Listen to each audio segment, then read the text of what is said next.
Subscribe कीजिए हमारे channel को और बेल आइकॉन को दबाइए हमारी लेटेस्ट वीडियो सबसे पहले देखने के लिए।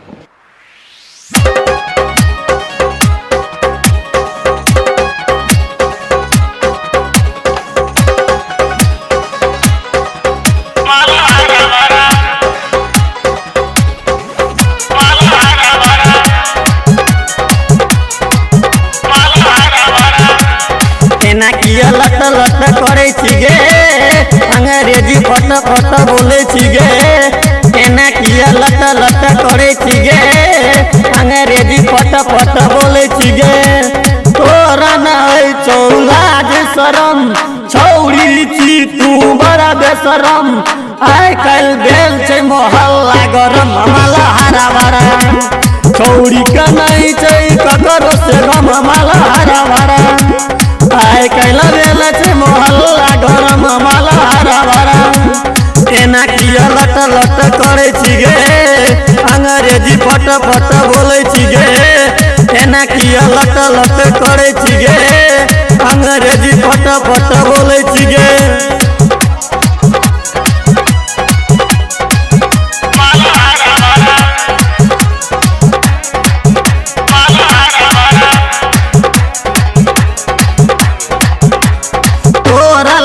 छो शहर वाला रीत कोनो छोड़ा धके तो दे तो फिट। ऊपर से भीतर लागो नरम माला हरा भरा।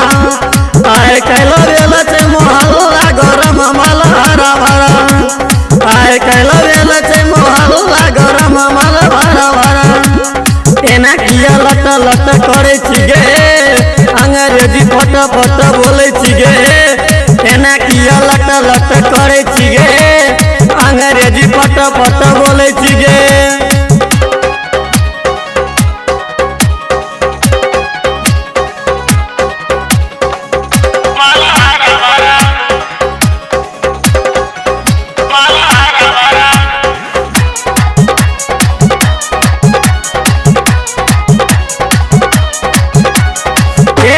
गोरी प्यार के कसम हमारा बना ले अपन तू सजन।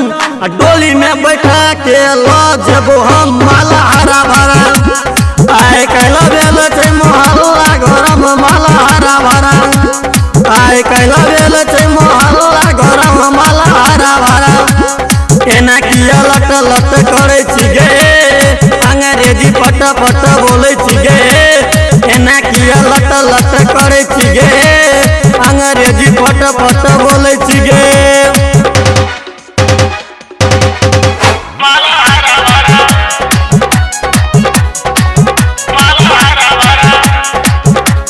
पप्पू के गाना बजा के नचबे हम संतोष मिंटू में की छै कम।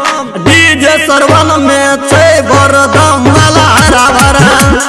आइ काल भेल छै मोहल्ला गरम माला हरा भरा। आइ काल भेल छै मोहल्ला गरम माला हरा भरा। एना किया लट लट करे छिगे अंग्रेजी फट फट बोले छिगे।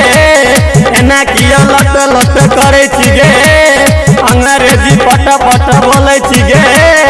एना किया लट लट करे छिगे अंग्रेजी फट फट बोले छिगे।